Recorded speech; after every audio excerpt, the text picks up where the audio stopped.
She blocked my driveway for almost 3 months straight, and the day I finally did something about it, her luxury SUV didn't just lose the argument, it lost its entire front end.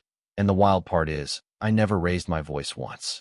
My name's Daniel Reeves. I'm 44, former Army, 2 deployments overseas. These days I live alone in a quiet suburb just outside Frisco, Texas. Nothing fancy, just a one-story brick house from the late 70s, the kind with uneven concrete, a mailbox that leans a little too far to the left, and a driveway that's seen better decades. I like it that way though, simple, predictable. After everything I've seen, peace and routine matter more than anything. Most mornings, I wake up around 6:30 without an alarm, make coffee the same way I've made it for years, stand on the back patio while the sun comes up, and let the quiet settle in. Or at least, that's how it used to be before she moved in next door. Her name's Allison Carter, early 40s, always dressed like she's about to walk into a business meeting even if she's just checking the mail. Married to some corporate attorney named Bryce who drives a black Mercedes and smiles like he's already billing you by the minute. They bought the lot next to mine about 2 years ago, tore down the old place within a week, and built what I can only describe as a statement. 6,000 square feet, tall white columns, 4-car garage, security cameras on every corner. The kind of house that doesn't just sit in a neighborhood, it announces itself. Now look, I don't have a problem with people having money. I've known guys who came from nothing and built everything, and I respect that. But there's a difference between success and entitlement, and Allison, well, she leaned hard into the second one. It started small, little things, her landscapers blowing leaves into my yard instead of bagging them, packages accidentally delivered to my porch that took days to get picked up, her guests parking a little too close to my side of the property. Nothing worth making a scene over. Then one morning, right around 8:15, I go to leave for a VA appointment, and there it is, a white Range Rover parked sideways across the end of my driveway. Not near it, not close to it, directly across it. At first I thought maybe it was a delivery driver, someone just dropping something off real quick. So I waited, gave it 5 minutes, then 10 nothing. So I walked next door, rang the bell, and Allison answers like I just interrupted something important. I said, "Hey, sorry to bother you, but there's a car blocking my driveway." She doesn't even look surprised, just glances over my shoulder and goes, "Oh, that's mine." I remember blinking for a second, thinking maybe I heard her wrong. "Right, okay. Would you mind moving it so I can get out?" She sighs, actually sighs, like I just asked her to do me a favor instead of pointing out the obvious, then says, "It's just for a few minutes. I'm expecting a package." And that was it. No apology, no urgency, just inconvenience accepted. Now I could have pushed it, but I didn't. I told myself, first time, give her the benefit of the doubt. People get distracted, things happen, not worth starting something over. So I went back inside, sat down, drank my coffee again, waited another 20 minutes before she finally moved it. I was late that day, but I let it go. Except the next morning. 8:15 again, same car, same spot. This time I didn't wait as long. I walked over, knocked, and when she opened the door, I kept it simple. "Hey, I really need you to stop blocking my driveway." She crosses her arms, leans against the doorframe like she's settling in for a conversation she already thinks she's winning, and says, "It's a public street, Daniel. I can park wherever I want." Now that caught me off guard, not because of what she said, but how fast she said it, like she'd already decided the rules didn't apply to her. I pointed back toward the driveway and said, "You're not on the street. You're blocking access to my property." She shrugs, actually shrugs. "It's temporary." I stood there for a second, just looking at her, weighing whether this was ignorance or something else. Then I nodded and said, "All right, but I'm asking you nicely, please don't do it again." She smiled, not a friendly smile, the kind that says the conversation's over whether you agree or not. "We'll see." And just like that, it became a pattern. Every morning, 8:15, like clockwork. Sometimes it was 10 minutes, sometimes 30.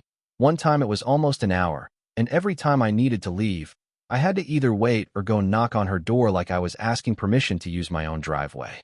By day 10, it was frustrating. By day 20, it was personal. And by day 30, it wasn't about parking anymore. It was about control. And the moment I realized that, I also realized something else. This wasn't going to fix itself, and if I handled it the wrong way, it would turn into exactly the kind of mess I've spent years trying to avoid. So I did what the army taught me to do when someone else wants a fight. I stopped reacting, and I started preparing. I didn't change my routine, at least not on the surface. I still woke up at 6:30, still made my coffee the same way, still stood out back watching the sky shift from gray to orange. But inside, something had shifted, because now every morning came with a question sitting in the back of my head. Is today the day I deal with this, or the day I let it go again? And for a while, I kept letting it go. Not because I didn't care, but because I've learned the hard way that not every fight is worth the energy it costs, especially when you've already spent years carrying more than most people can see. But Allison didn't see any of that. She just saw a guy who kept backing down. By day 12, I tried again, caught her outside this time, standing by her mailbox while scrolling through her phone. I said, "Hey, we need to figure something out here. This can't keep happening." She didn't even look up at first, just said, "Then leave earlier." I actually laughed, not because it was funny, but because of how absurd it sounded out loud. "Leave earlier, so you can block my driveway on time?" That got her attention. She looked up, gave me this tight smile, and said, "Or you could park on the street like everyone else." I shook my head. I have a driveway for a reason. And that's when she dropped the tone completely. "And I have the right to use the street. You don't own the road, Daniel." There it was again, that word, right? Not courtesy, not neighborly. I remember standing there thinking, this isn't about convenience for her. This is about testing boundaries, seeing how far she can push before someone pushes back. So I kept my voice even. "I'm not asking for a favor anymore. I'm telling you this needs to stop." And she just looked at me, completely unfazed. "Then call someone." That was the moment I knew talking wasn't going to solve anything.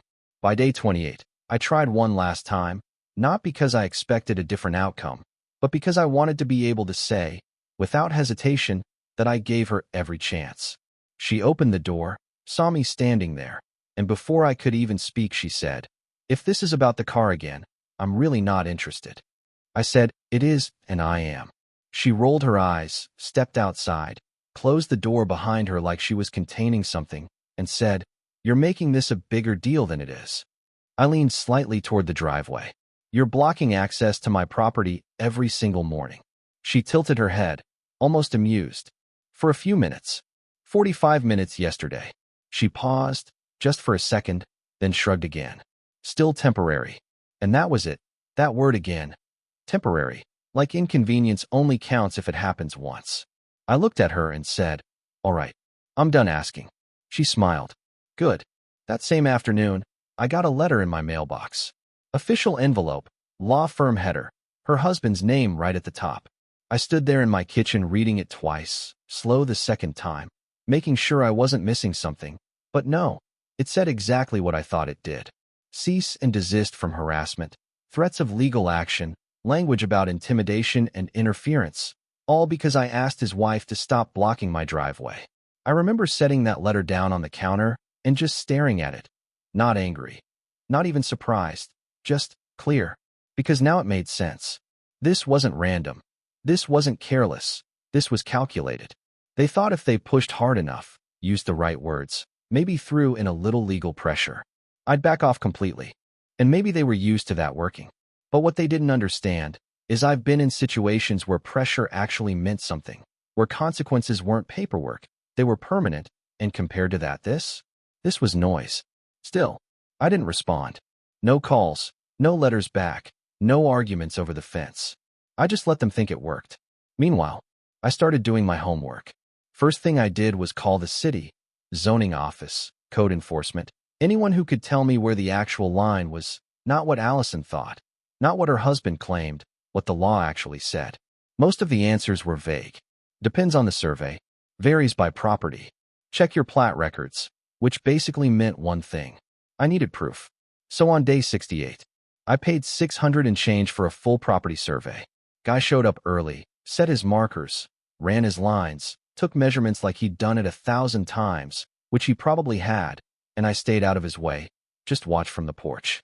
There's something about that kind of process, slow, precise, undeniable. It forces patience whether you like it or not. Took a couple days to get the results back, and when they did, I sat at my kitchen table, unfolded the paper, and traced the lines with my finger like I was reading a map that finally made sense. And there it was, clear as day. The end of my driveway, the apron where it meets the street, extended past what most people would assume is the boundary, about 1.5 feet, maybe a little more. 18 inches. Doesn't sound like much, but legally, it was everything. Because that meant the space she kept parking across wasn't just public street. It was partially mine. And under local code, that gave me control over access. I remember leaning back in my chair, letting that sink in, not with excitement, but with something quieter, something steadier. Clarity. Because now this wasn't a disagreement anymore, it was a decision. I could keep knocking on her door every morning. Keep having the same conversation with someone who had already decided not to listen. Or, I could make it so there was nothing left to argue about. No opinions, no interpretations, just reality. And once that thought settled in, it didn't leave. I spent the next couple weeks lining everything up, permits, approvals, making sure every box was checked so there'd be no gray area left for anyone to twist. Contractor came out, walked the property with me, looked at the survey, nodded like he understood exactly what this was about without me having to explain it. He said, "You want something permanent?" I said, "I want something that doesn't move." He gave a small smile. "I know exactly what you need." And for the first time in a long while, I slept better. Not because the problem was gone, but because I finally knew how it was going to end.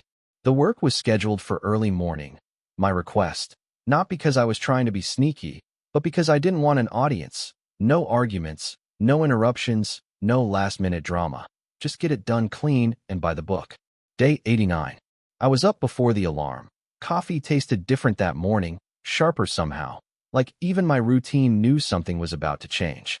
The crew pulled up around 5:15, quiet, professional, no small talk beyond what was necessary. The foreman walked the line with me one last time, boots crunching lightly against the gravel near the edge of the driveway. He tapped one of the survey stakes with his foot and said, "We're setting them right here." I nodded. Exactly there. They got to work fast. Post-hole digger biting into the ground, metal cylinders laid out on the grass like something waiting to be deployed, each one thick, heavy, powder-coated in a bright safety yellow that practically glowed even in the early light. 4 inches in diameter, steel, sunk 3 feet deep into concrete. Not decorative, not symbolic, permanent. I stood off to the side, hands wrapped around my coffee, just watching, not saying much, because this wasn't about anger anymore, it was about finality. By 7:30, the sun was up. By 7:45, it was done. 6 steel bollards standing in a straight line across the edge of my driveway, spaced evenly, clean, unmistakable, impossible to ignore unless you were trying not to see them. The foreman wiped his hands, gave me a look like he'd seen this kind of situation before and didn't need the details. "You're all set." I thanked him, signed off on the paperwork, and watched the truck pull away. And then it got quiet again. That same neighborhood silence, birds, distant traffic, the low hum of someone's AC unit kicking on like nothing had changed at all. But it had. I went inside, set my coffee down, and checked the front camera feed, just out of habit more than anything.